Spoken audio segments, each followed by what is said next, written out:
Pessoal, nós estamos aqui ao vivaço no meu canal, agora no YouTube, aqui fazendo essa live para comentar sobre o gabinete da Pepa e o que aconteceu hoje, né? Um negócio absurdo, né? Do vazamento aí dessas informações. Mas antes de comentar e abrir o assunto, eu quero dar meu diletíssimo boa noite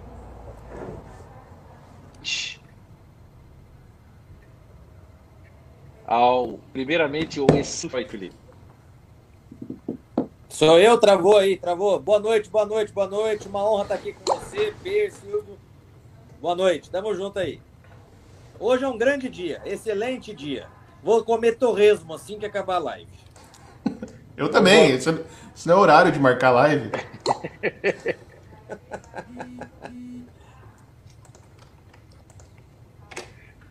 dá uma boa noite, Silvio Grimaldo. Boa noite, pessoal. Boa noite, Bernardo. Boa noite, Felipe. É um prazer estar aqui junto com essas pessoas maravilhosas. Né? Hoje a live vai ser curtinha, porque 8h30 eu tenho que sair daqui para ir lá comer costelinha de porco. Né? Lá no Rebel Barbecue, lá na rua Paranaguá. Né? E comemorar, né? Afinal, hoje de fato é um grande dia, como disse o Felipe. E Bernardo, só queria dizer que desde que Certo. Gente, o então assim, Morales bugou sua casa aí, cara, sua conexão não é mais a mesma. desde que o Alexandre de Moraes invadiu minha casa e minha internet, ela nunca foi a mesma, né? Eu vou ter que pedir para o pessoal lá de Israel, do Mossad, me instalar um satélite aqui em casa. Mas, bom, pessoal, vocês viram o que aconteceu hoje, desse absurdo do vazamento aí que a CNN fez um serviço maravilhoso à pátria, né, de divulgar essas informações que agora terão de ser investigadas, né?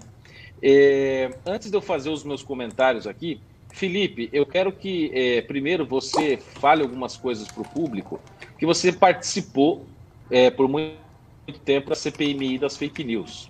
Explica para o pessoal o que é uma CPMI, como é que funciona, como é que está a situação da CPMI hoje na Câmara. Bom, CPI, CPMI, Comissão Parlamentar Mista de Inquérito, é uma espécie de CPI. Né? CPI, Comissão Parlamentar de Inquérito. A diferença da CPMI para a CPI é que a CPMI tem a participação de deputados e senadores. E, constitucionalmente, uma CPI serve para investigar fatos de relevância nacional, fatos graves, o que na prática não está sendo cumprido nessa CPMI, mas vou falar isso já já. Então, uma CPMI é o Poder Legislativo atuando como Poder Judiciário, investigando fatos que o Congresso Nacional que avaliam que tenham que ser investigados e fatos relevantes para colocar a máquina pública, a máquina do Congresso Nacional para investigar. Essa CPMI das ditas fake news, que eu apelidei desde o começo de CPI da censura, ela foi criada, foi solicitada pelo deputado Alexandre Leite, do DEM, de São Paulo, e ele começou a coletar assinaturas dessa CPI, quando, então, chegou até mim o requerimento de criação dessa CPI, e eu vi que o requerimento de criação que solicitava a criação dessa CPI tinha um objeto indeterminado, porque falava de baleia azul, não é a Joyce, tá? É baleia azul, aquele aplicativo que estava fazendo com que as criancinhas aí se suicidassem. Falava de eleições de 2018, falava de cyberbullying, falava de aliciamento de crianças através da internet. Ou seja, falava de tudo mais um pouco, fazia um bolo doido e pedia para criar a CPI. Ou seja, não tinha objeto determinado. Não tinha objeto determinado, que é um requisito da Constituição. Pois bem, conseguiram as assinaturas necessárias para criar a CPI. A esquerda se juntou com alguns partidos de centro, assinaram, criaram. Portanto, a CPI foi autorizada e foi criada pelo senhor Davi Alcolumbre, também do DEM. Na primeira sessão da CPMI, o Alexandre Leite, que era o criador da CPMI, pegou o microfone e disse que estava saindo da CPMI porque estava sendo desvirtuado o objeto daquela CPMI. Ou seja, o Maia, junto com o Alcolumbre, junto com mais alguns partidos ali, já tinham articulado tudo. para a criação da CPI e para usar essa CPMI para tentar derrubar o presidente Bolsonaro e perseguir cidadãos comuns que simplesmente criticam o STF ou que apoiam o Bolsonaro nas redes. Então, está acontecendo isso. Aquilo que eu disse lá atrás está se concretizando. CPI está servindo para chamar Alan dos Santos, para chamar apoiadores do presidente Bolsonaro, para constranger essas pessoas. E, assim, a única fake news que aconteceu efetivamente ali naquela CPI foi o Hans River, né, que denunciou a tentativa da Patrícia Campos Mello em dar o furo jornalístico, e que aquela matéria, portanto, da Folha de São Paulo era uma matéria mentirosa, que ele nunca disse nada para Patrícia Campos Mello, que segundo ele, olha, ele disse isso, é importante falar isso, ele disse tudo isso sob juramento, e ele repetiu exatamente as mesmas palavras para o Ministério Público Federal. Então, as chances do Hans River estar mentindo são pequenas na minha análise. Mas o fato é que essa foi a única fake news. Ele acusou o PT de fazer disparos em massa, falou na cara do Rui Falcão. O Rui Falcão só faltava assim, se enfiar debaixo da mesa da CPI. Ele falou, Rui Falcão, eu fiz disparos em massa para você. O Rui Falcão não sabia onde enfiava a cara. Então, essa foi a única fake news que foi, de fato, foi efetivamente analisado lá na CPI, mas eles trataram rapidamente de colocar por debaixo dos panos e esqueceram. Mas a CPI está aí. A Joyce assumiu a liderança do partido, foi destituída ontem, inclusive hoje, né? Foi destituída hoje. Péssimo dia para Joyce Hasselmann hoje. E nos tirou da CPI. E deixou lá os cupinchas dela, né? O Daiane Pimentel, outros deputados aí que esfaquearam o Bolsonaro pelas costas.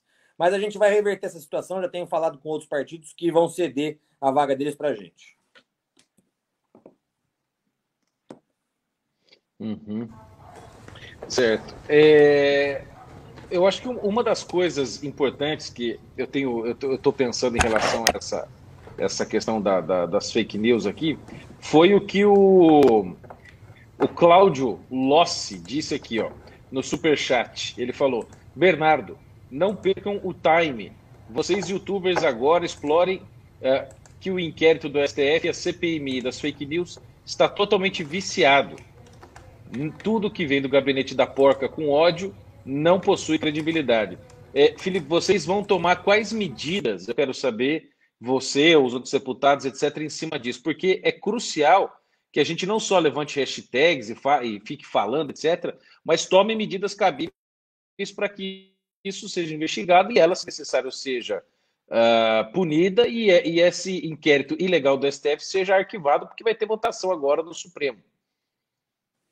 Uma boa pergunta, porque frequentemente as pessoas nos questionam sobre isso. Mas, Felipe, além de levantar a hashtag aí no Twitter, o que vocês vão fazer? E é uma cobrança válida e justa por parte dos eleitores. As pessoas que votaram, não só em mim, mas como nos outros deputados aí ligados ao presidente Bolsonaro, querem saber o que a gente vai fazer. Então, assim, em primeiro lugar, é preciso falar que o Congresso Nacional está fechado. Acho, e tenho defendido isso publicamente, que já está na hora, já passou da hora dos deputados e senadores voltar a trabalhar. A gente está fazendo sessão virtual, fica aqui votando no celular, coisa mais chata do mundo. Mas isso não anula, não impede nós de tomarmos as providências necessárias. Então, todos os deputados aqui do nosso grupo, do PSL/Aliança, nós já ingressamos com representação contra a Joyce Pepa Hasselmann no Conselho de Ética da Câmara dos Deputados. Vamos ingressar no STF pedindo que o senhor Alexandre de Moraes também investigue a Joyce Hasselmann, que faça busca e apreensão do celular, dos equipamentos eletrônicos da Joyce Hasselmann, porque inúmeros cidadãos brasileiros, inclusive você, Ber, tiveram suas casas invadidas por supostamente fazer ativismo nas redes sociais. Então, depois de tudo isso que a CNN demonstrou, o Alexandre de Moraes tem o dever de fazer a busca e apreensão dos equipamentos eletrônicos da Joyce Hasselmann. Vamos fazer também o pedido para o PGR, o Procurador-Geral da República, para que ele faça o mesmo.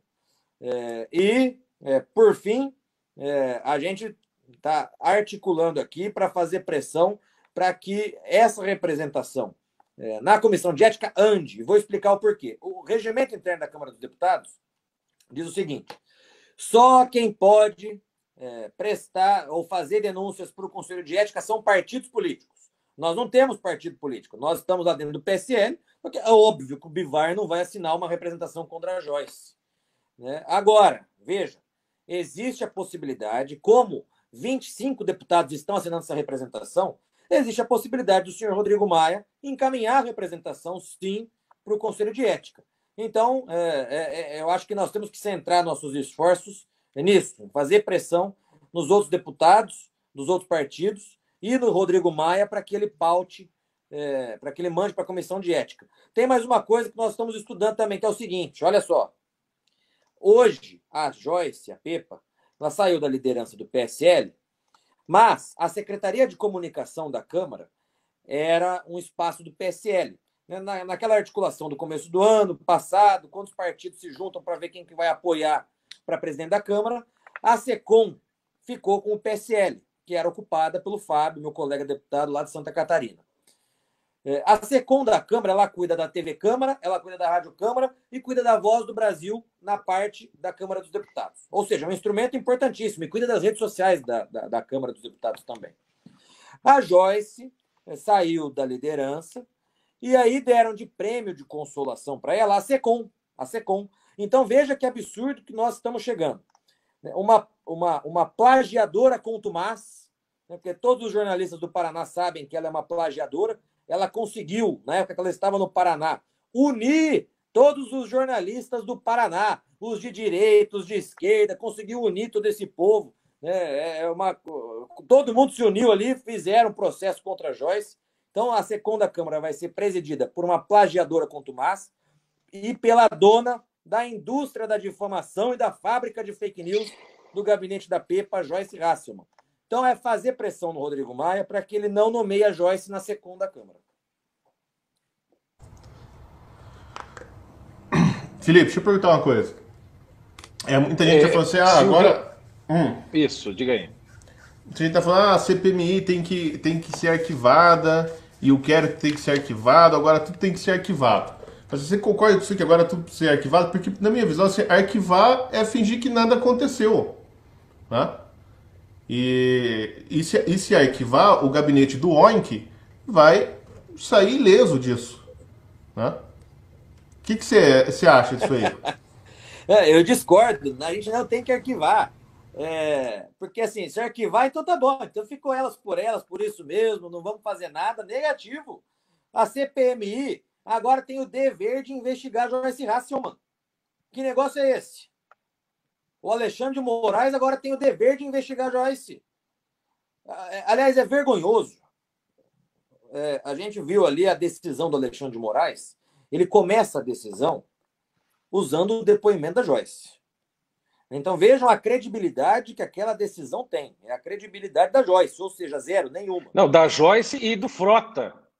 Joyce, Frota, Heitor Freire e Nereu Crispim, meu Deus do céu. Então quer dizer, tem lá um Antifa Black Bloc pornográfico e a dona do gabinete do OINC, usina de fake news. São essas as fontes do inquérito ilegal lá do Alexandre de Moraes. Exatamente. Mas eu não defendo que isso seja... É o gabinete do OINC. Gostei desse. Viu? Mas a CPI não tem que ser arquivada, não. A gente está falando com deputados, líderes partidários, aproveitando até da aproximação do presidente Bolsonaro com os partidos de centro, né? O que, aliás, eu acho que já deveria ter acontecido há um tempo atrás, né? Mas é o seguinte, está se aproximando, então os partidos de centro têm que nos ajudar lá na CPI agora. Então já tenho falado com vários líderes partidários, partidos que tinham cedido suas vagas para o PCdoB, para o PSOL, para o PT, agora vão ceder a vaga deles para nós. E nós vamos reocupar a comissão, vamos formar a maioria, e a CPI vai ter condições de investigar a Joyce Hasselmann e seu grupelho ali do gabinete do OINC. Porque a maneira como eu entendo é que assim, a CPMI da censura, ela é a grande fake news contra o governo Bolsonaro.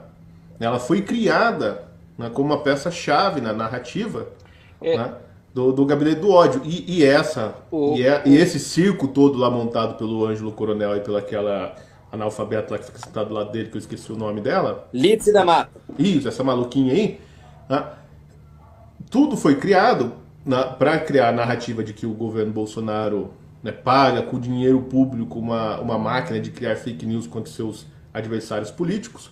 E isso que ensejou, né, esse inquérito ilegal, que a gente fica especulando, porque ninguém pode saber o que tem lá dentro do inquérito da SSTF, né, a gente não pode saber o que tem lá dentro, mas a gente imagina que foi isso que ensejou, né, que deu cria para esse inquérito do Alexandre de Moraes. Então, assim, ela é a fake news, né? A existência da CPMI é a grande fake news para tentar derrubar o Bolsonaro. Então, se vocês conseguirem reverter isso aí mesmo, né, e fazer dela um Frankenstein que se volta contra o seu criador, seria ótimo.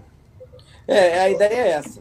E aí eu tenho que deixar registrado aqui que os líderes dos partidos do centro com quem eu conversei já se disponibilizaram em ceder a vaga deles para a gente, para o nosso time. E aí a gente consegue ter maioria na CPI, vamos inverter esse quadro. Ô Felipe, toda aquela parte da CPMI, eu sei que nesse é o assunto de hoje, sobre crimes na internet mesmo, sobre as organizações de pedófilos, distribuição de pornografia, né, até a questão do baleia azul, isso aí desapareceu, ninguém mais fala disso? Há alguma coisa ainda na CPMI sobre isso? Nada, nunca foi objeto de nada, de nenhuma investigação na CPI das fake news desses assuntos. Sempre focaram no Jair Bolsonaro nas eleições. Nunca fizeram. Eu acho que devem ter feito uma audiência pública lá para falar sobre isso e só. Então, isso nunca foi o verdadeiro objeto da CPI.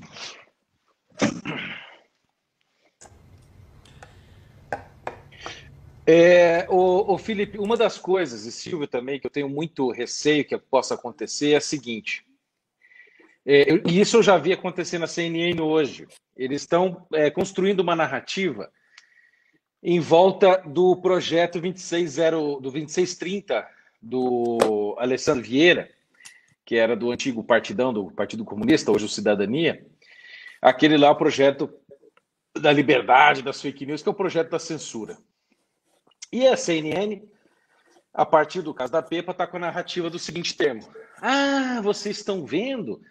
Então, não são só os bolsonaristas que têm o gabinete do ódio. Há os críticos do Bolsonaro que também têm gabinete do ódio. Então, portanto, né, você fazer esta máquina de fake news, etc., de todos os lados, né, isso não pode, é crime. Então, nós precisamos, de fato, regular a rede. Está vendo? O caso da Joyce é mais um caso que está acontecendo, como existe o provável gabinete do ódio do Bolsonaro, como eles dizem, e agora nós precisamos regular as redes. Ou seja, daí eles ficam fazendo uma contraposição entre liberdade de expressão e calúnia, difamação, injúria, crimes contra a honra, como se uma coisa fosse oposta à outra. Mas a liberdade de expressão ela tem de ser absoluta. E você, se falar uma calúnia, injúria, difamação, etc., cometer algum crime, você é punido. Mas você não pode ter o seu direito de falar cerceado. Você não pode ter as suas redes controladas. Você fala o que você quiser e, como era, por exemplo, nos Estados Unidos, você sofre a punição se você cometeu algum crime. Agora aqui não, eles querem dissociar as duas coisas, entendeu? Agora é o seguinte, quem que vai regular a mídia, etc. Então, você que está aí dentro da Câmara Federal, pelo menos virtualmente agora, mas conhece como a coisa funciona, né? Esse PL pode ganhar gás em função disso aí. O Maia está empolgadíssimo, não é? Certamente, com certeza. O grande articulador da CPI, o grande articulador, até vejam só, até de levar Joyce, levar aquele povo para depor para o Alexandre de Moraes, o grande articulador disso tudo, eu não tenho a menor dúvida, foi o Rodrigo Maia. Quanto a isso, atendo de fato a isso, para eles não se utilizarem desse momento, Ber, como você mesmo falou, para reforçar o argumento da necessidade do projeto de lei do delegado comunista, esqueci o nome dele agora, meu Deus, o Alessandro Vieira. O Alessandro Vieira. Isso, Alessandro Vieira. Só que agora é o seguinte, o grande problema disso tudo nessa mesma semana, a Gazeta do Povo foi lá colocada no relatório da CPMI como uma entidade que promove fake news. O que isso quer dizer? Uma autoridade estatal dizendo aquilo que é fake news ou aquilo que não é fake news sempre vai dar merda. É isso que vai acontecer. Porque, veja só, toda vez, vocês se lembram disso, toda vez que a gente fala de ideologia de gênero, a petezada fala, não, esse negócio de ideologia de gênero não existe. Então tá, então se eu fizer um post denunciando a ideologia de gênero, eles vão colocar como fake news, né, e vão me censurar. Se nós denunciamos que determinado projeto, vamos pegar dessa semana mesmo, aquele parecer vergonhoso lá de servidores do Ministério da Saúde defendendo o aborto. Se nós colocamos na rede que, nas redes sociais, se a gente denuncia que aquilo lá favorece o aborto, não, é mentira. Nós estamos protegendo as mulheres, são os direitos sexuais e reprodutivos das mulheres. Aquilo não tem nada a ver com aborto. Então é o seguinte, é censura. Estão se utilizando dessa discussão ridícula de fake news para impor a censura, para calar os conservadores. Eu até defendo, tem um projeto, salvo engano, da Clarissa Garotinho, que ela descriminaliza, esse é o termo certo, que ela tira do Código Penal a injúria e a difamação para quem está investido num cargo público. Eu concordo com esse projeto. Pois é, esse projeto é essencial, Felipe. Quem está ocupando um cargo eletivo, né, não pode mover processo de injúria e difamação. Mas não só eletivo. Ministro do STF, sim, ministro do Estado, para todo mundo. Usando, aliás, o argumento do Alexandre de Moraes. Usando o argumento dele naquele voto, sei lá o que era, daquele do ano passado. Né? Quem entrou na vida pública tem que aguentar pilha. Essa é a melhor maneira de combater fake news. É o seguinte, dar mais liberdade de expressão. Uma das situações mais bizarras é que...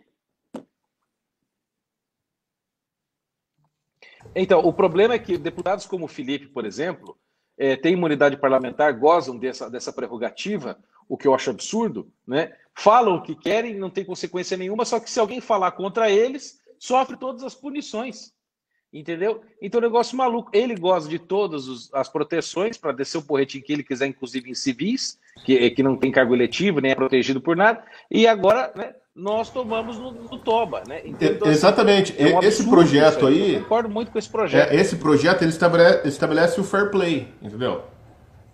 Já que o político tem imunidade para falar o que bem entende, é lógico que essa imunidade ela foi prevista, né, por uma situação diferente, entendeu? Para o parlamentar não ser perseguido, etc., pelo Poder Executivo, né, esse tipo de coisa. A gente sabe que era para garantir justamente a liberdade de expressão do parlamentar, né, das democracias liberais. Só que hoje ele é usado para outro tipo de coisa. Por exemplo, você pegar o Alexandre Frota. Para que serve a imunidade parlamentar do Alexandre Frota? Para ele falar um monte de merda, para ele ficar xingando os desafetos políticos dele, para ele pegar um monte de gente que o critica no Twitter e levar na CPMI da fake news, levar na Polícia Federal, né, tentar fazer denúncia contra os caras. Né? Mesmo depois, aliás, da denúncia dele negada, né, na Polícia Federal, ele ainda levar na CPMI pedindo para que seja quebrado o sigilo dos perfis, etc. O que, aliás, deve ser abuso de autoridade, isso aí, né, Felipe? Eu denunciei na PGR o Frota.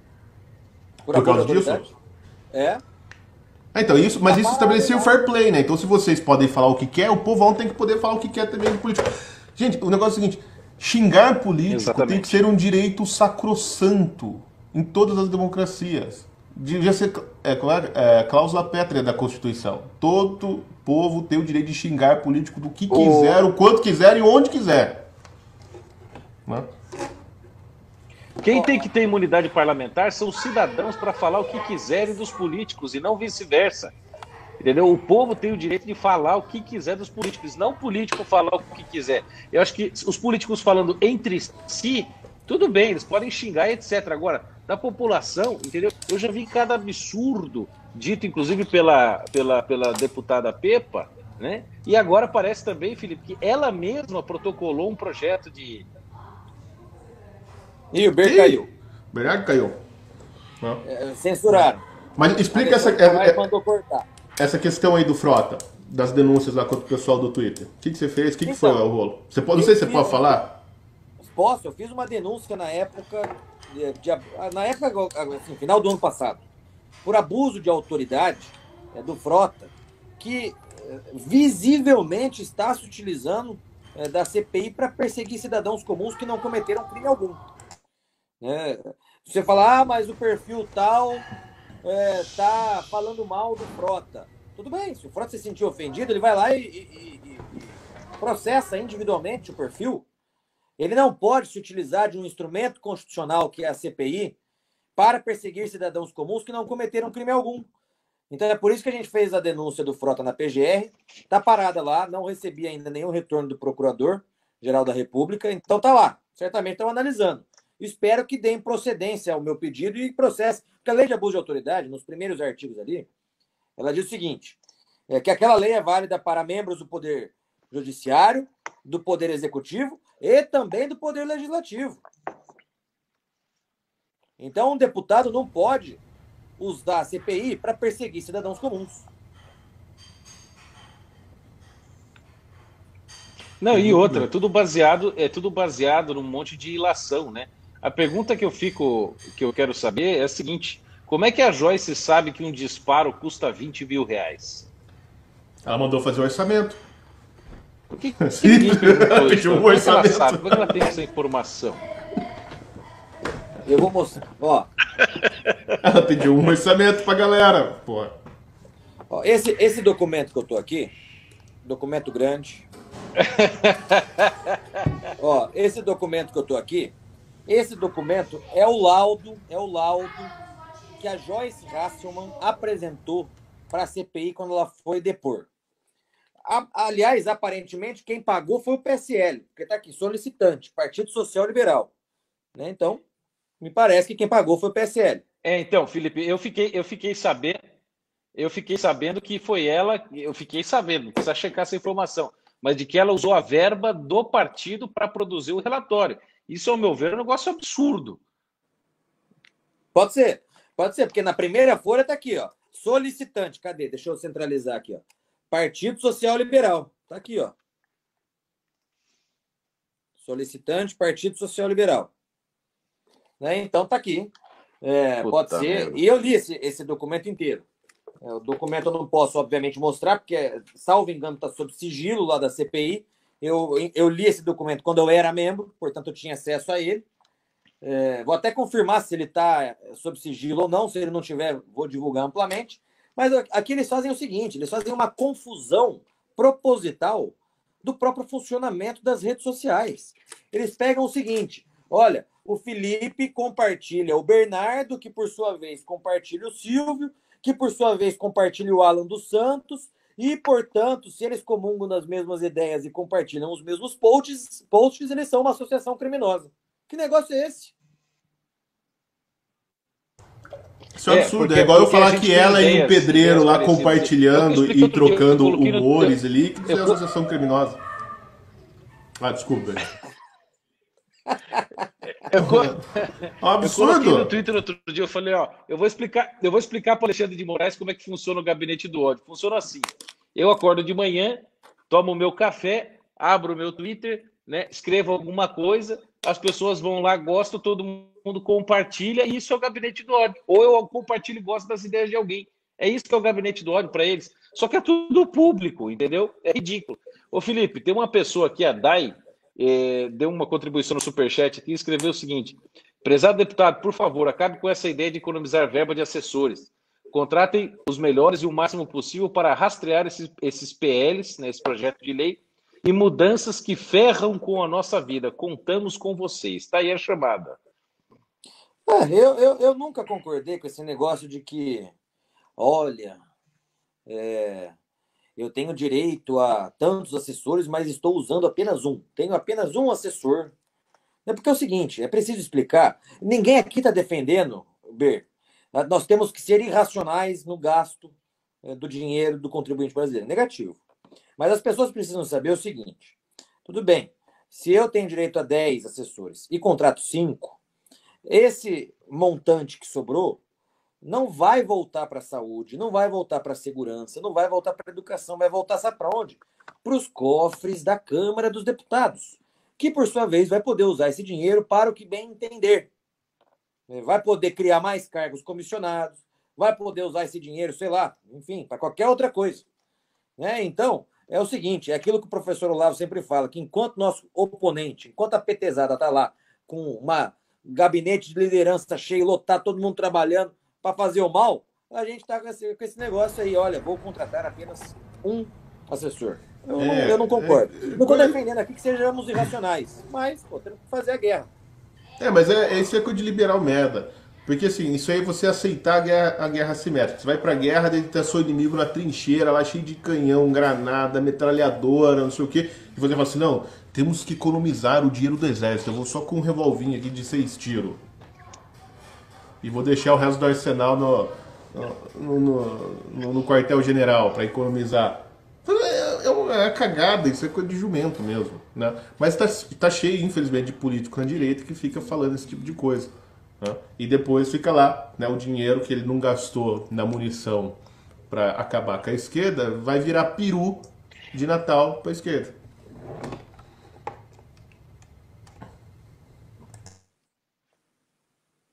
Eu queria saber uma coisa.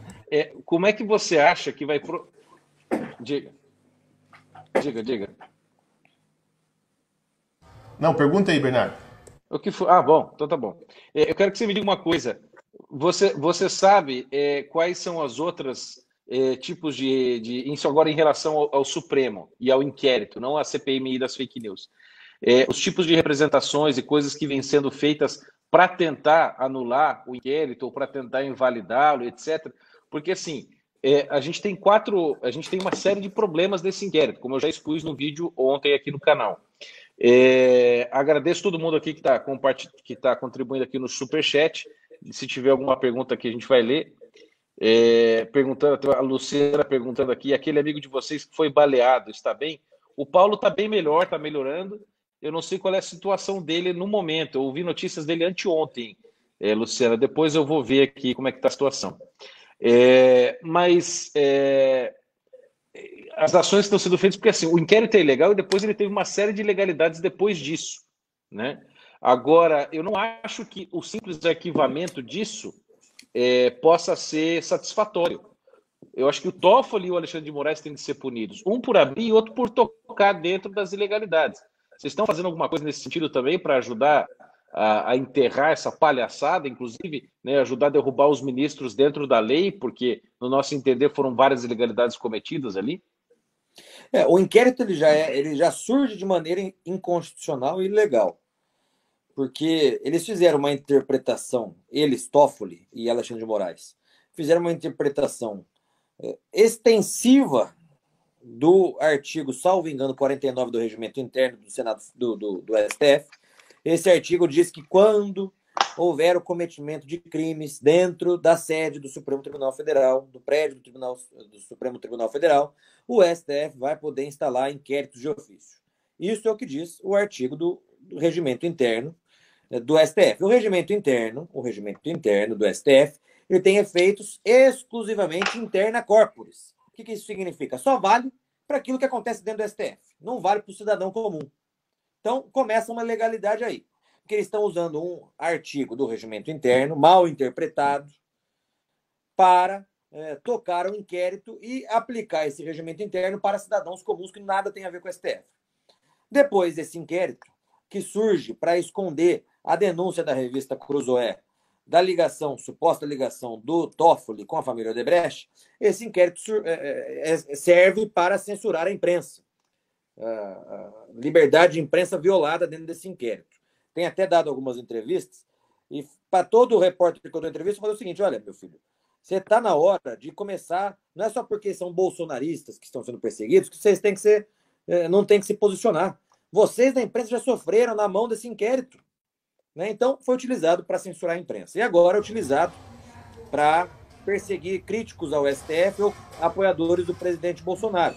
Porque é o seguinte, diante da flagrante ilegalidade ao qual Toffoli e Alexandre de Moraes fizeram para criar esse inquérito, eles tinham que dar uma justificativa minimamente razoável. Né? Então, inventaram esse negócio das fake news aí para dar um ar de legalidade. Mas o inquérito ele é eivado de inconstitucionalidade, eivado de ilegalidade, e não é sanável essas irregularidades. Não tem como lavar, né? Ele é ilegal, inconstitucional na origem. Né? Na origem, exatamente. Então é o seguinte, Nós fizemos já uma representação do Alexandre de Moraes na PGR por abuso de autoridade. E daí é o seguinte, a gente tem que dar parabéns ao presidente Bolsonaro, né, porque quando foi votada a lei de abuso de autoridade, eu mesmo votei contra. Votei contra esse projeto de lei. Mas o presidente Bolsonaro apanhou na época. Eu mesmo critiquei o presidente, né, tivemos manifestações, mas a gente não pode esquecer que o presidente Bolsonaro está lá faz 28 anos no Congresso, já viu de tudo. Está certíssimo. Foi visionário, né? Então, a gente está usando a lei de abuso de autoridade agora para enquadrar o Alexandre de Moraes. A gente já fez isso e, num próximo momento, vamos fazer em relação ao presidente Toffoli também, porque foi ele que abriu. Pois é, o Toffoli é o pai da criança. O Alexandre Felipe, Morales só é a babá, só é a babysitter. Né? Mas quem pariu a criança foi o Toffoli, justamente por conta da matéria da Cruzoé. Né? Agora, mas você tocou num ponto interessante, Felipe, que é o seguinte. De repente o antagonista e a Cruzoé não estão mais preocupados com isso. Sim. Né? Eles até incentivam, botam pilha, né? Comemoram. Né? Vai lá, é isso aí, carecão. Vai com tudo em cima deles. Parece que eles não estão mais no inquérito. Assim, parece que não tem nada a ver mais com eles. O engraçado, Silvio, é o seguinte, o antagonista é tão sacana, esses caras são tão malandros, que eles, eu acho que foram dos primeiros alvos do inquérito, de censura, certamente foram o primeiro, né? Saiu em vários jornais, etc., porque eles fizeram aquela matéria maravilhosa, ao meu ver, foi bem feito, do amigo do meu pai, e o Toffoli mandou tirar aquilo através do Alexandre de Moraes, aquilo explodiu na mídia, etc., e por pressão popular, principalmente, e de alguns pares, o Celso de Mello, o Marco Aurélio, principalmente, se opuseram àquilo à época, eles tiraram a censura, mas daí já tinha, enfim, né, o assunto acabou explodindo mais ainda. Né? Mas é que aquela matéria, Bernardo, foi escrita na época em que o Cláudio Dantas ainda era jornalista. Por isso que a matéria era boa. Pois é. E aí, na época, eu e várias pessoas, inclusive o Flávio Gordon, uma série de pessoas, entramos com uma ação no Comitê Interamericano de Direitos Humanos, na Comissão Interamericana de Direitos Humanos, contra este inquérito, e citávamos à época, no processo, esse caso da Cruzoé e outros casos que vinham acontecendo aqui no Brasil. E hoje, a Cruzoé, que foi alvo deste inquérito, mas não teve busca e apreensão na casa deles, do Dantas, nem do Sabino, nem do Mainardi, bom, mora na Itália, né? Mas não teve, eles simplesmente não falam nada. E hoje, que teve todas aquela reportagem da CNN acabando com o chiqueiro do ódio, ou o chiqueiro do oink, né? Hoje que teve esse negócio, o antagonista solta uma latinha assim, como tipo, puta, tem que noticiar essa merda, entendeu? Mas não deu aquela sequência. Quando o Bolsonaro dá um peido que faz barulho, eles passam o dia falando daquele negócio. Ah, o peido foi cheiroso, o peido estralou. Pois não chega nem perto daquela matéria. Não chega nem perto daquela matéria do Felipe Morro Brasil, né? Sobre como que era o nome? Dos blogueiros de crachá. Assessor, isso. Não chega nem perto daquilo. Fala, porra, agora você tem tudo, tem áudio da mulher, tem mensagem da mulher, tem o nego lá com a voz distorcida da CNN, tem tudo. E não é a primeira vez da Joyce, a gente já desconfiava. Vocês vão se lembrar do áudio recém-divulgado da Joyce, que ela já falava disso, né, para criar perfis falsos. Cara, tem o negócio dos 600 milhões que a revista ganhou para destruir a campanha do Bolsonaro. Vocês lembram isso na campanha? Pois é, verdade. Agora, ô Felipe, você Vocês lembram que ela chegou com essa história na campanha? Retomar... E o negócio morreu. Você acha que é possível retomar... Hein, Felipe? Você acha que é possível retomar a CPMI das fake news e virar o jogo contra o feiticeiro ou não? Sim, desde que a gente consiga fazer maioria na CPI. Porque lá é o seguinte, é voto. Então a gente faz um requerimento. Aliás, eu e a Carol Detone fizemos já uns 150 requerimentos que nunca foram pautados, porque nós não temos voto. Né? E não estou brincando de 150, não, salvo engano, foi uns 160 até.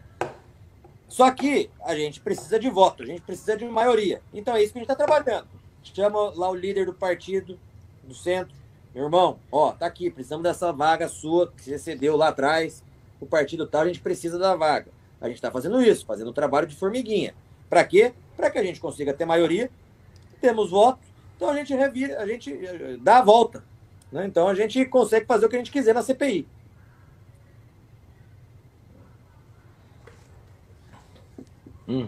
Olha só, tô lendo aqui.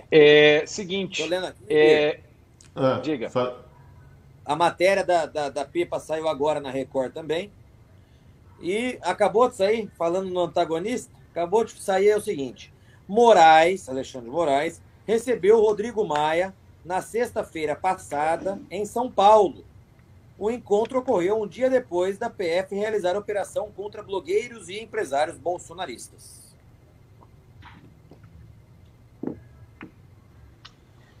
Coisa linda. Merda. Coisa linda. O Maia se reuniu com o Alexandre de Moraes? Lá em São Paulo, no apartamento do Alexandre de Moraes, um dia depois da operação da Polícia Federal. Puta que pariu. O Felipe, você... Tem um problema no meu computador aqui que eu não sei o que é. A bateria dele não está conectando. Mas é o seguinte... Você sabe quando vão voltar os trabalhos da Câmara para ter discussão no Parlamento aberto ou não? Não. Cada vez que eu vou para Brasília, eles falam uma data. A última vez que eu fui, eles falaram setembro. Depois eu ouvi dizer que voltaria na segunda quinzena de julho. E está muito confortável para o Maia e para o Alcolumbre, porque eles decidem a pauta praticamente sozinhos. Inúmeras denúncias de parlamentares ligados ao Bolsonaro que se inscrevem para falar, e aí simplesmente o Rodrigo Maia passa por cima, não deixa falar, e você não estando lá pessoalmente, você não consegue pegar o microfone: ô presidente, eu estou aqui, estou inscrito para falar. Então, assim, tá horrível. Você está lá na Câmara, a Maria do Rosário começa a falar, a Jandirão começa a falar, você pega, sai do plenário, vai atender lá uma pessoa, vai fazer alguma outra coisa. Agora, você ficar 5 horas à frente do computador ouvindo esse povo falar é difícil. Puta que pariu. Não, Por outro lado, tem mostrado por outro lado, tem mostrado pro povo que o Congresso é uma coisa tão importante assim, que aquela porcaria tá fechada lá e o país até que tá andando até que bem, né? Tá se virando até que bem sem ele. É igual a Secretaria de Cultura, né? Tá sem secretário até agora e puta, ninguém deu falta de nada. Tá, parece que dá pra fechar que não vai fazer diferença. Eu quero fazer uma pergunta pro Felipe. Felipe, vai lá. Que é o seguinte, né? Uma das coisas que me preocupa com essa história toda da Pepa é assim, ela ser usada, né? Ela ter sido assim, o boi de piranha do establishment para poder passar a lei das fake news, certo? Sim. Isso é um dos problemas, né? Então vamos colocar ela na roda, já que ela... Porque assim, pensa, se você fosse um cara lá do PSL, do Bivar, até o Maia, fala, porra, tem que me livrar dessa mulher, porque ela é muito problema, cara. É muito barraqueira, tá muito no holofote, não sabe fazer as coisas direito, sempre traz problema pra casa, né? Então, vamos dar uma fritada nela. Sem trocadilho, tá, gente? Então, pode ser isso, né? Então, vamos empurrar ela e aí, bom, é verdade, tá vendo? Por isso que tem que ter mesmo a lei de fake news para impedir que parlamentares canalhas usem dinheiro público, né, para instalar centrais de inteligência e espionagem dentro dos seus gabinetes, tá? Que no final das contas é isso. Mas, cara, você não acha que isso também tem alguma coisa? Não sei, tô perguntando só, tá? Não é uma acusação. Da CNN, enfim, e da isentosfera em São Paulo, para abrir caminho para um possível candidato à Prefeitura de São Paulo lá, já para se livrar dela? Silvio, eu acho que não. Sabe por quê? Eu torço para que a Joyce seja candidata à Prefeitura de São Paulo, porque ela já está mais queimada que ela não vai fazer nem 10% dos votos. Então, eu não sei se essa hipótese ela é crível. Até porque todas as pesquisas lá apontam que a Joyce, depois que ela traiu o presidente Bolsonaro, ela perdeu o principal ativo dela. Ela fez lá 1 milhão e cacetada de votos, porque ela se colocava como a candidata do Bolsonaro. Ela já tinha as mídias fortes dela, é verdade, já tinha participado da Jovem Pan, já tinha tido o programa dela, e fez toda essa cacetada de votos. Mas eu acredito que não. Eu acredito que essa hipótese ainda não é crível. Por isso. Porque o melhor cenário mesmo, como você falou, é deixar ela sair candidata, né? Porque daí enterra ela de vez e acabou. Exatamente, porque ela poderia, inclusive, ou poderá, se for candidata ainda, ela poderá, inclusive, fazer o serviço sujo para o Dória. Que o Dória está apoiando o Bruno Covas, a reeleição do Covas. Então deixa a Joyce batendo na esquerda, por exemplo. Entendeu? Seu sparring, Abre o caminho para o Covas ficar descentrado. Então, eu acho que o papel dela vai ser esse nas eleições. Você ia falar, Bernardo? Certo. Ô Silvio, você tem alguma pergunta aí, mais uma pergunta pro Felipe ou não? Não. Ah, isso que eu tinha feito. Certo. Não, tem um monte, mas gente, acho que não tem a ver com a mulher hoje. Diga. Não, tem várias, mas acho que não tem a ver com o assunto aí da pururuca. O pessoal perguntou se você sabe do Weintraub, como é que ele tá, Felipe? Falei com o Weintraub no começo da semana. O Weintraub, ele tem se mostrado um verdadeiro ícone, símbolo da defesa da liberdade, principalmente da liberdade de expressão. Vou explicar o porquê. Essa aproximação que houve do presidente com os partidos de centro, que eu repito aqui, defendo que já tinha que ter acontecido desde o ano passado. Porque, a não ser que o presidente Bolsonaro faça, na próxima eleição, em 2022, uma bancada de 250 deputados. Se o Bolsonaro fizer uma bancada de 250 deputados, ele não precisa conversar com mais ninguém. Como não é o caso, então o presidente está se aproximando dos partidos de centro, isolando o Rodrigo Maia, porque antes quem fazia essa interlocução, Poder Executivo, com o resto dos partidos, era Rodrigo Maia. Então o Bolsonaro chamou para si o negócio, puxou a rédea e falou: quem vai fazer essa articulação sou eu, quem vai conversar sou eu. E grande parte desses cargos que estão indo para os partidos de centro já estavam na mão de outros políticos, a diferença é que normalmente indicados pelo Rodrigo Maia. Tá? Então, o Bolsonaro chamou para si, fez isso corretamente e decidiu: quem vai falar com os partidos sou eu. Então, beleza. E aí, dentro dessa negociação, dentro dessa articulação, o FNDE, que estava na mão do Rodrigo Maia, foi retirado e foi passado para um dos partidos de centro. É claro que o critério é sempre técnico, zero corrupção, qualquer mínimo indício cai fora. Né? Então, ou seja, um instrumento importante do Ministério da Educação foi passado para um dos partidos de centro, uma pessoa técnica indicada por um dos partidos de centro. Tudo bem, o Abraham abriu mão. E aí é o seguinte, quem faz essa articulação é o articulador geral, o ministro Ramos. E o que eu tenho visto, e tem me deixado assustado, é que a impressão que dá é que o próprio ministro Ramos não tem ajudado o Abraham. Não tem ajudado o Abraham, para não dizer mais. Porque na mesma semana que foi oficializada essa questão do Essa é a impressão de todos, né? Porque na mesma semana que foi oficializada essa questão do FNDE... eu ainda acho que sim, não tem ajudado, é eufemismo, mas eu não vou falar aqui para não te complicar a vida. Não. Deixa o Felipe terminar o raciocínio dele. Vai lá, Felipe. Na mesma semana, o Senado convocou o Abraham para dar explicações no Senado. Então, escuta, que articulação é essa que o ministro que teve que ceder uma das suas pastas para os partidos de centro, esse mesmo ministro é convocado para dar explicações? Pois é, ele é o que mais sangrou. Que articulação é essa, meu Deus? Ele é o ministro que mais que está abrindo mão. E tem outra coisa, eu vou falar disso, continua. E, além disso, a MP, que era importantíssima da eleição dos reitores, que é a MP que veio lá do MEC, também caducou agora. Por falta de votação. Né? Então, assim, eu tenho um acordo, mas o MEC é o ministério que mais cedeu, né? Abriu mão de uma secretaria importante dentro da FNDE, e o ministro da Educação é o que mais se fode. E não há defesa nenhuma articulada dele. Eu acho que esse Anderson Souza aqui que comentou está com a razão. Ó. Não tem ajudado o Abraham porque é ele, né? O Ramos quer o MEC a tudo custo. Pronto, falei. É isso, a impressão que dá é essa. Porque, veja, naquela reunião que foi divulgada criminosamente pelo Celso de Mello, reunião ministerial, o que o Abraham estava falando, ele está coberto de razão.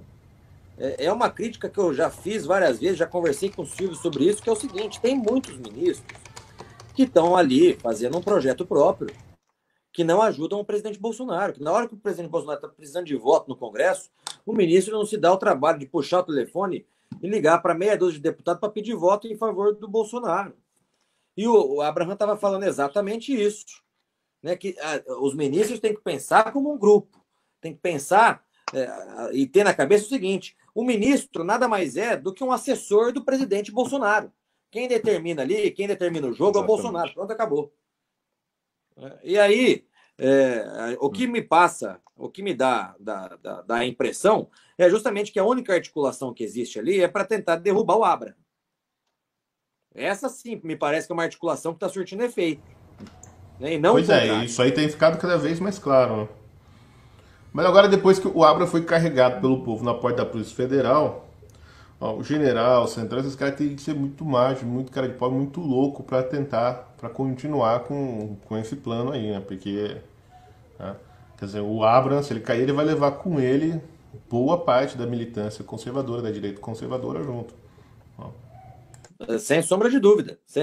O que ele está enfrentando lá, eu fico imaginando que não tá o que deve estar passando na cabeça dele, na cabeça da família dele. Escuta, que negócio é esse? Um ministro do STF divulga, na minha opinião, criminosamente, uma reunião sigilosa, secreta, estratégica. E daí o ministro Abraham tem que sofrer as consequências por conta disso, por conta da fala que ele teve. Faz uma piadinha lá no Twitter dele, chamam ele lá para depor na Polícia Federal. Cadê a liberdade de expressão nesse país, meu Deus? Pois é, estão criminalizando o Cebolinha, estão transformando o Cebolinha numa espécie de, assim, de símbolo da direita fascista e xenófoba no Brasil.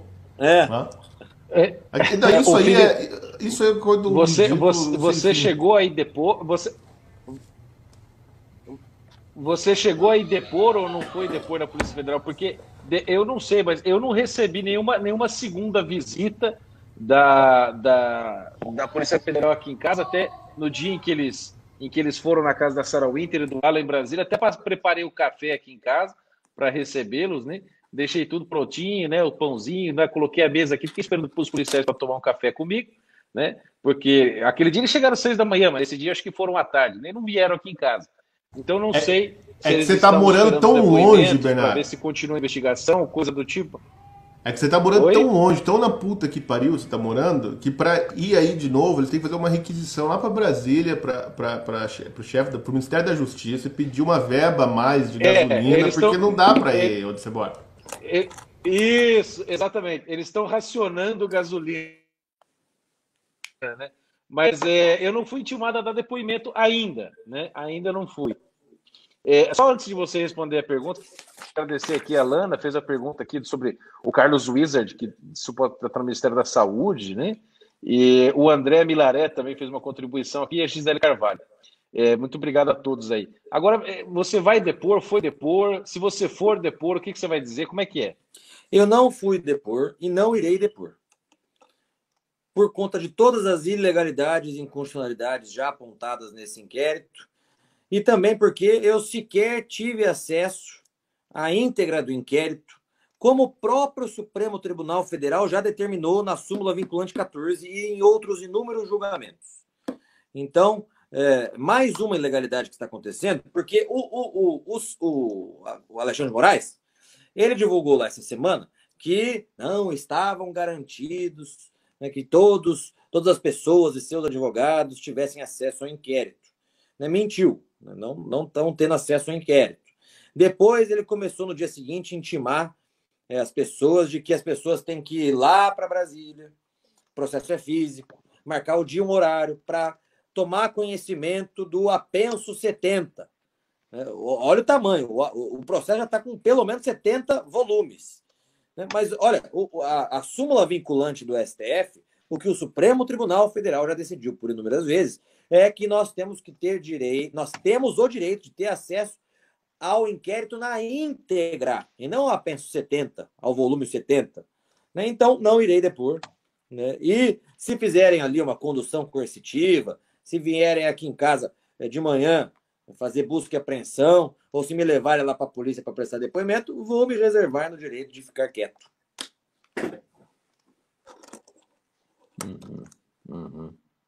Tá ótimo. E tem outra coisa. Gente, é o seguinte, eu estava fazendo uma live.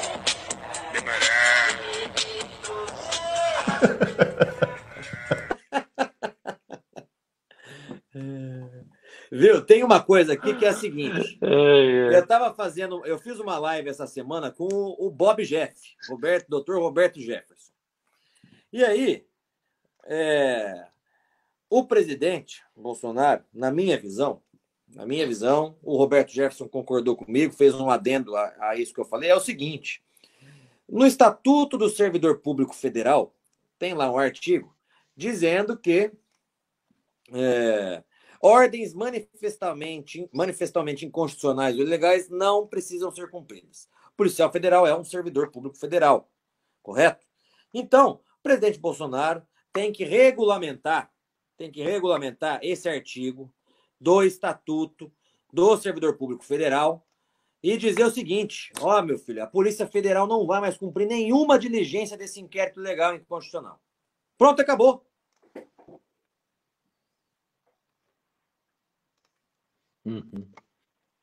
Exatamente.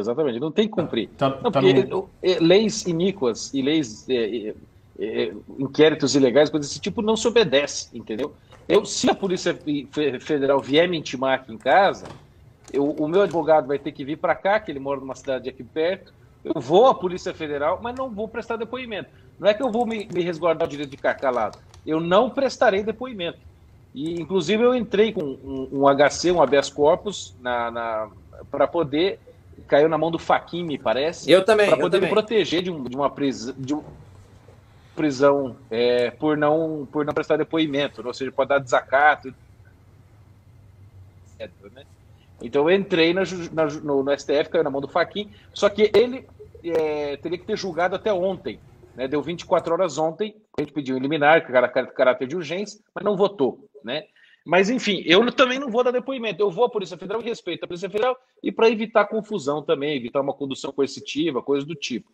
Né? Mas não vou prestar depoimento. Eu vou ficar sentado, parado igual uma mula, né? E o meu advogado vai dar um show lá, coisa que ele adora. Né? E aí, inclusive, é pago para isso. Né?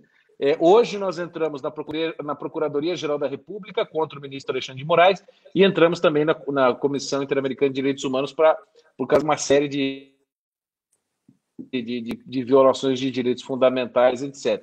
Gente, isso não significa que nós temos de fazer assédio judicial. Significa que nós temos de tomar todas as medidas judiciais para que os direitos nossos sejam mantidos e para que os culpados sejam investigados e punidos pelas besteiras que fizeram. Entendeu? Eu não vou aceitar calado o arquivamento desse inquérito e dizer, pronto, arquivou o inquérito, maravilha. Amanhã eles abrem outro inquérito e outro inquérito. Não adianta, nós temos que acabar com esse negócio. O Alexandre de Moraes tem que ser impeachmentado, o Toffoli também. Entendeu? Nós não podemos aceitar esse negócio. Entendeu? E tenho certeza que a população, esmagadora maioria, vai apoiar esse negócio. Entendeu? Eu estava até pensando hoje, viu, Ber? Todos nós, os 29 ali, que ou tiveram busca e apreensão ou que foram intimados para prestar depoimento, nós, todos 29, nós temos que ingressar nas cortes internacionais denunciando essa ditadura do STF que nós estamos vivendo, denunciando esse inquérito AI-5 do Supremo Tribunal Federal.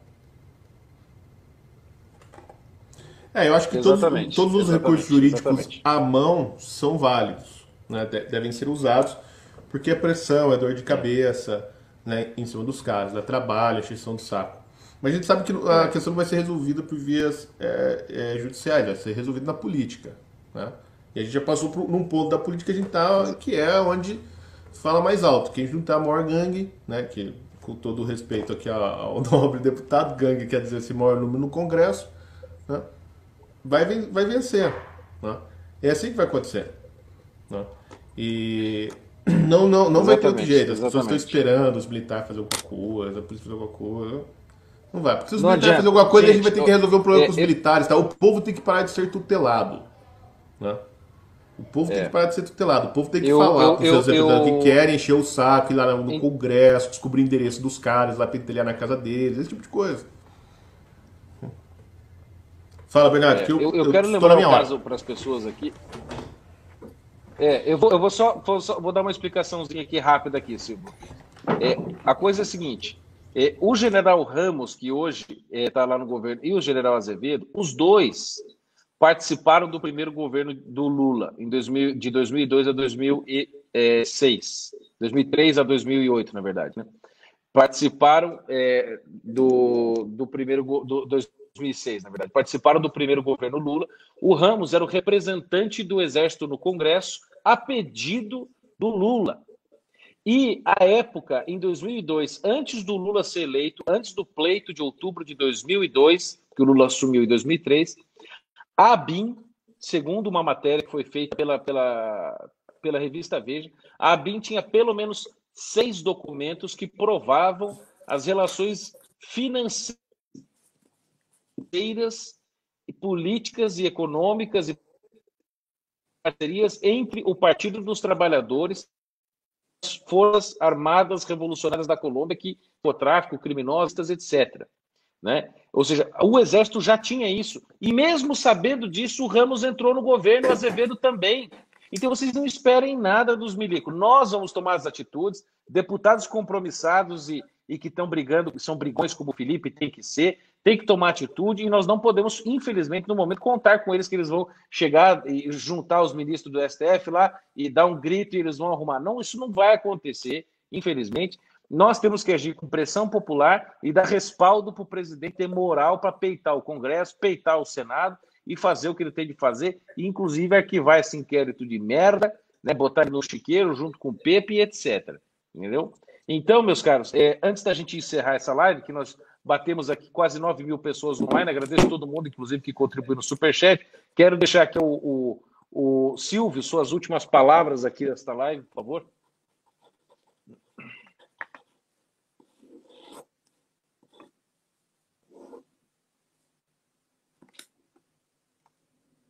Silvio está sem som. Ouvindo o Silvio.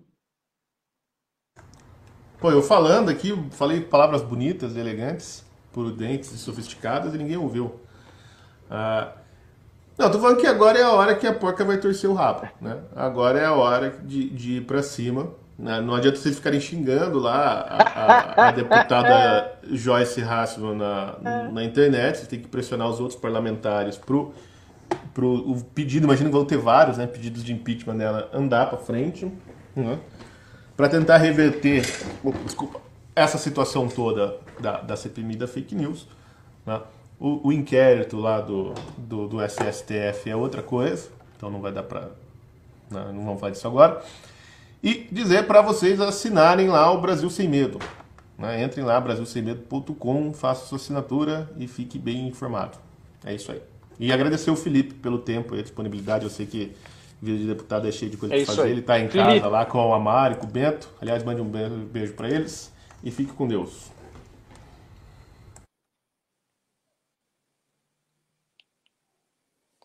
Obrigado, Ber. Obrigado, Silvio, pelo convite. Diga lá, meu querido. Para mim, uma honra estar aqui com vocês. É o seguinte, é República de Londrina. Né? Segundo aquela reportagem da época, salvo engano, né? É a República Olavista de Londrina. Um dia nós temos que fazer uma live para contar como tudo isso começou, cara. É verdade, é verdade. Eu acho que a República de Londrina é um bom nome, inclusive, de programas, de lives, para nós fazermos aí frequentemente. Não é uma má ideia, né? A gente fazer o... Tá sem som. Ô, caralho. Espera aí. Tá me ouvindo agora? Eu tô ouvindo, tá com som sim. Eu não tava ouvindo aqui. Então tá. Tá. Bom, então, é uma boa ideia. Quem sabe a gente não faz esse negócio mais frequentemente, essa live aqui, muito opressora.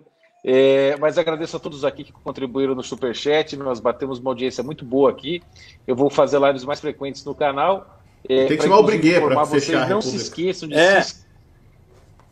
exatamente. Chamaremos o Briguet para tocar umas músicas aqui para nós, etc. Não se esqueçam de se inscrever no canal, deixar o seu like. Ó, um beijo do gordo para vocês. Muito obrigado por participar da live. Todo mundo que comentou aqui foi sensacional. E a casa da Pepa está caindo. Eu vou agora botar uma roupite e vou comer uma carne de porco bem gostosa, entendeu? Vou comer tudo que eu puder, tudo que tiver do porco hoje eu vou comer, entendeu? Então hoje é dia de torresmo, meus caras.